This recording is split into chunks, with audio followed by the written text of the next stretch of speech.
You know it basically हमारा जो पैसा है भाई, उस पैसे का हिसाब और उस पैसे के अनुपात से जीने लायक पेंशन, इतना ही ये लोग मांग रहे हैं। ये कोई चांद नहीं मांग रहे हैं। ये बिल्कुल सिंपल सादी इनकी जो मांग है कि जो जीने लायक पेंशन और उसके ऊपर महंगाई भत्ता और फिर मेडिकल फैसिलिटीज।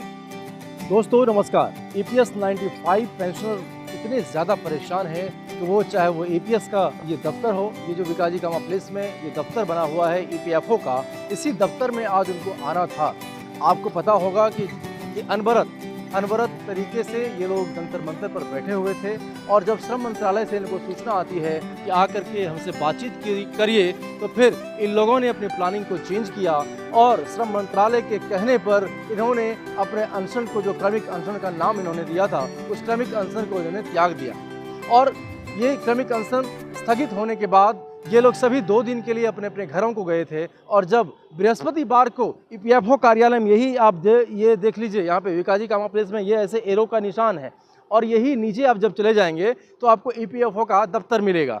तो ऐसे में अब इन लोगों की बातचीत जो है वो कई चरणों तक चला, लेकिन उससे आखिर क्या नतीजा क्या साफ निकला। अब देखने वाली बात यह है कि जिस तरीके से ये EPFO का कार्यालय हो या तमाम ऐसे जंतर मंतर हो, रामलीला मैदान हो, तमाम ऐसे जगहों पर ये लोग चक्कर काट रहे हैं और अपने मन की बात सरकार तक पहुंचा रहे हैं। अब ऐसे में एक बड़ा सवाल ये खड़ा होता है कि ये जो पेंशनर्स हैं, जिस तरीके से इन्होंने पाई जमा किया है सरकार के खाते में अपने भविष्य को सुधारने के लिए कि जब वो बूढ़ा हो जाए और बुढ़ापे में एक EPFO जो PF होता है उनका एक सहारा इनको मिले, तो ऐसे में जब इनको सहारा देने की बात सरकार की तरफ से आई तो सरकार ने वो पैसे जो इन्होंने जमा किया है उसके एवज में पता है इनको कितना मिलता है?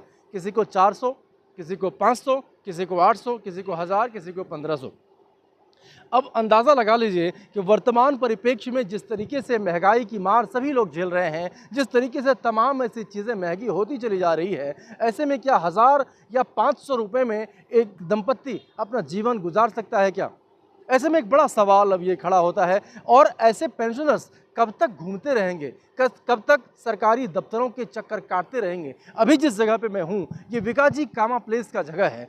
मैं अपने कैमरामैन से रिक्वेस्ट करूँगा कि एक बार यहाँ के दफ्तर को जरा आप दिखाइए कि किस तरीके का मंजर है। यहाँ पर तमाम ऐसे लोग, सरकारी लोग यहाँ पर आते रहते हैं, बताते रहते हैं और अपनी विभिन्न समस्याओं का निजात पाने के लिए ये लोग यहाँ, चाहे EPFO का दफ्तर हो या NBCC टावर हो या ये तमाम ऐसे जो आप देख रहे हैं, ये एम्फी थिएटर हो या तमाम ऐसे ये MTNL बिल्डिंग का निशान आप देख रहे हैं, तमाम जो दफ्तर हैं, सरकारी दफ्तर हैं, वो सभी यहाँ पर है, इसी जगह पर है।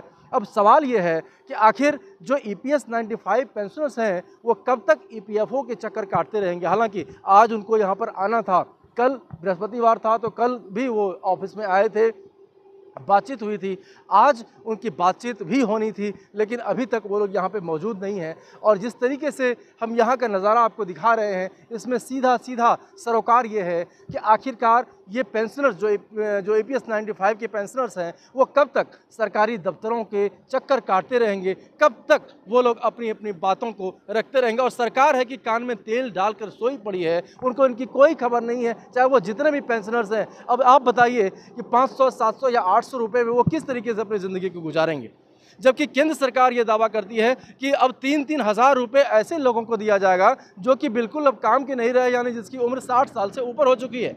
अब ऐसे में कुछ लोग हमारे पास में भी हैं। मैडम, क्या कुछ कहना चाहेंगे? कहाँ से आई हैं आप? मैं दिल्ली से ही हूँ, हरिनगर से। हाँ, तो ये जो EPS 95 वाले जो पेंशनर के लिए मांग कर रहे हैं, पेंशन की मांग कर रहे हैं, इसमें क्या लगता है आपको कि जायज़ मांग कर रहे हैं? अब ये तो मुझे इस बारे में अभी कुछ नॉलेज नहीं है, मैं कैसे आपको बता दूँ।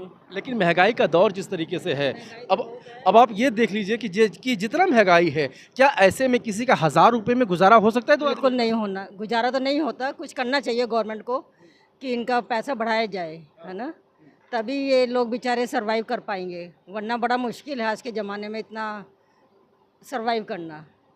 तो कुछ तो मोदी जी को करना चाहिए, और क्या कर सकते हैं। मोदी जी तो कह रहे हैं कि मोदी की गारंटी, यानी असली वाली गारंटी, मोदी की गारंटी। अब उसके ऊपर तो कोई क्वेश्चन लगा नहीं सकते। तो ये तो जाके मोदी जी के पास चलना चाहिए, उनसे पूछना चाहिए कि आप ऐसा क्यों कर रहे हो। और जो ये महंगाई है, भ्रष्टाचार है और तमाम ऐसी चीज़ें जो समाज के अंदर में आ रहे हैं, और ऐसे हम ही नहीं, तमाम ऐसे बुजुर्ग हैं जो कि वो भी लाभान्वित है। क्या कुछ कहना चाहेंगे वर्तमान परिप्रेक्ष्य में?